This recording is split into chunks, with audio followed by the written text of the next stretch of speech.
Продолжаем эфир телеканала новостями к этому часу. В студии Василий Радченко. Здравствуйте. Смотрите в программе. Как Якутия будет встречать Новый год и на каком этапе строительства объектов здравоохранения? Айсен Николаев ответил на вопросы якутян. Теплые остановки Якутска снова стали пристанищем для бомжей. Возможно ли решить многолетнюю проблему? Свежие рыбы и мясо в одном месте. В Якутске открылась ярмарка ИДГ-2020.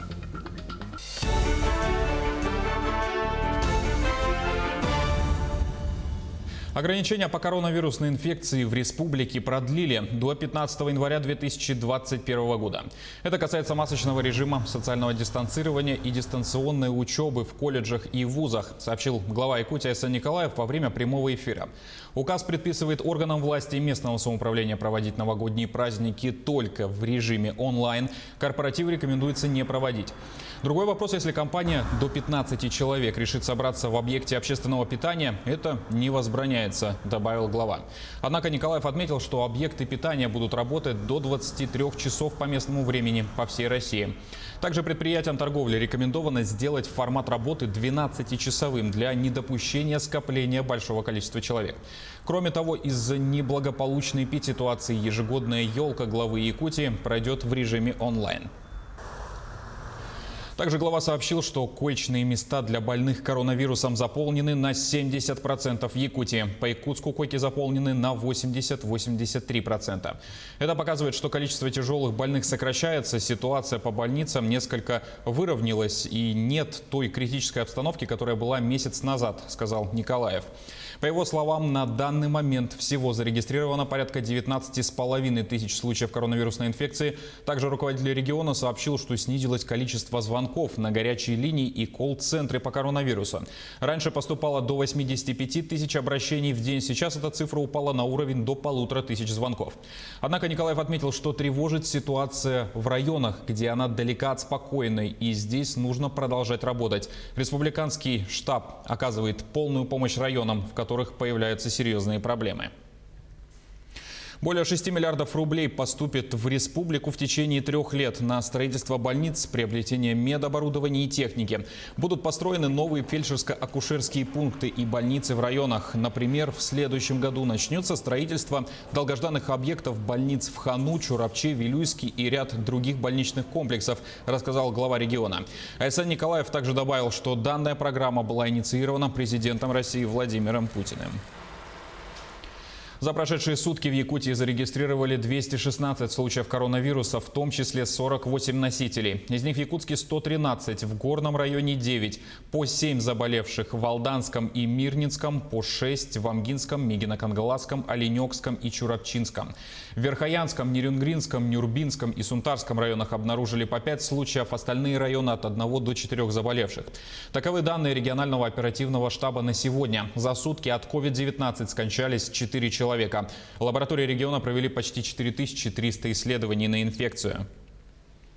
К другим темам. Фракция «Справедливая Россия» в Государственной Думе не поддерживает закон о комплексном развитии территории и настаивает на пересмотре его основных параметров.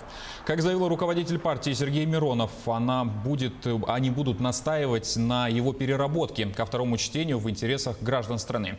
Миронов добавил, что для застройщиков предложения «Справедливой России» являются крайне невыгодными, поскольку длительная и кропотливая работа с гражданами для обеспечения их жилищных прав исключает возможность получить быструю и легкую прибыль. Теплые остановки Якутска с наступлением холодов снова стали пристанищем людей без определенного места жительства. Но не только для обогрева, а в качестве места для распития спиртного и выпрашивания мелочи. Многие придерживаются мнения, что с присутствием бомжей бороться невозможно. Почему? Узнал Дмитрий Тымыров. Автобусная остановка «Автовокзал» – их излюбленное место. Во-первых, здесь тепло, а во-вторых, много народу. Есть у кого попросить мелочи. Наша съемочная группа не стала исключением. Оказалось, у комментариев на камеру даже есть свой тариф. За базар. За что? Да? А сколько вы берете? Сольник. Сколько? Сольник. Сотню?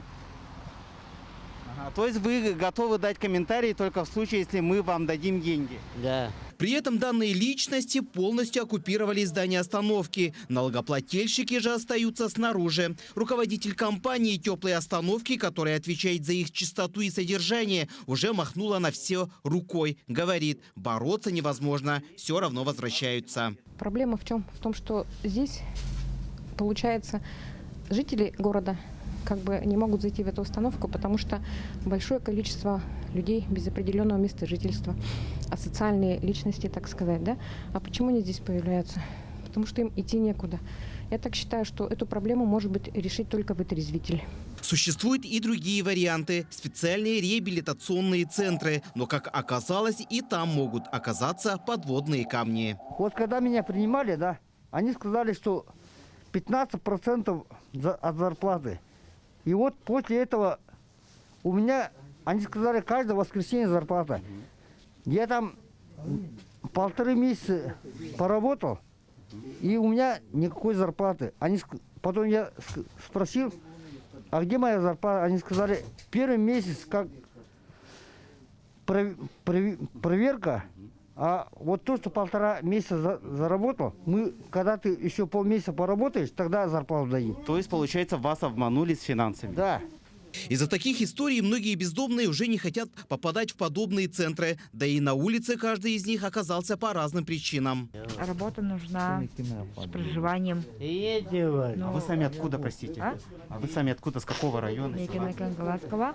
А живете где? Недавно мой муж умер. Вы где работаете? Намсах. В Намсах? Ну, Хотоне. Ну, у меня сейчас выходные. Я регулярно приезжаю, напиваю. Я так, сам-то татинский. Где надо, где надо. Тем временем жители Якутска продолжают жаловаться в разные инстанции. Зимой теплые остановки, особенно по вечерам, попросту небезопасны. И вопрос этот не решается уже который год. Они вот здесь стоят, сшибают деньги. Не работают нигде. Проблема в том, что вот на автобусах, когда приходишь, постоянно ожидаем на улице. Здесь остановка всегда. Едят, пьют, в туалет ходят. Всегда занято, всегда забито бомжами. Такая проблема не только здесь, но и на всех теплых остановках Якутска. Полная антисанитария, дурные запахи. А в период пандемии эти места могут стать и рассадником распространения коронавируса. Дмитрий Тымыров, Джулстан Иннокентьев, Якутск. Совет отцов Саха-политехнического лицея помогает матерям, оказавшимся в трудной жизненной ситуации. Они выехали к реке Лене в районе села Хатасы для заготовки льда, чтобы после развести его тем семьям, которые в этом нуждаются. По словам организаторов мероприятия, это не единичная акция. Таким образом, они закладывают начало традиции – помогать тем, кто нуждается, а также прививать традиционную якутскую культуру подрастающему поколению.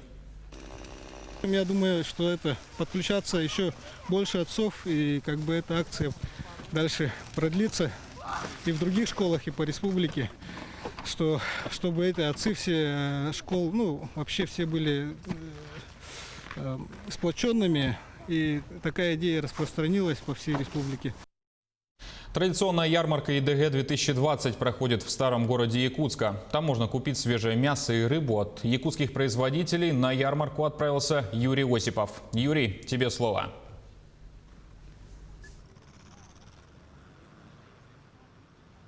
Василий, приветствую. На ярмарке организована продажа мяса свежего забоя от сельскохозяйственных перерабатывающих предприятий, фермерских и частных хозяйств, занимающихся животноводством. Также на ярмарке представлены молочная и рыбная продукция, а также ягоды и мед. Как нам рассказали организаторы ярмарки, на ней представлены 18 участников. Это как крупные кооперативы, так и частники. Ярмарка радует своим разнообразием. Так, допустим, здесь можно найти самые разные виды мяса. Жеребятина, оленина, свинина и говядина. Поподробнее о ярмарке давайте узнаем у ее организатора Владимира Булкина. У нас ярмарка проходила в основном возле здания Минсельхоза, Куршова 28.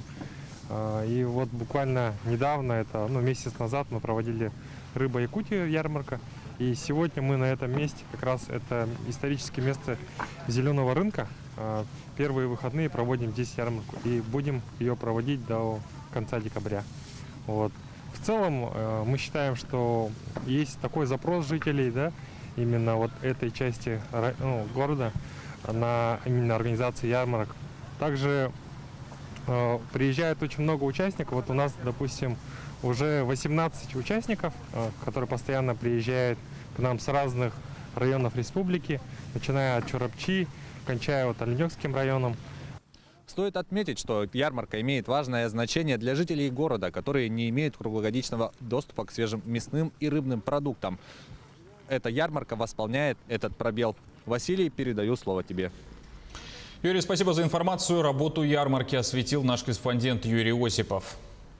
И, наверное, пока все. Не забывайте носить маски, дезинфицировать руки и держать социальную дистанцию. До встречи в эфире.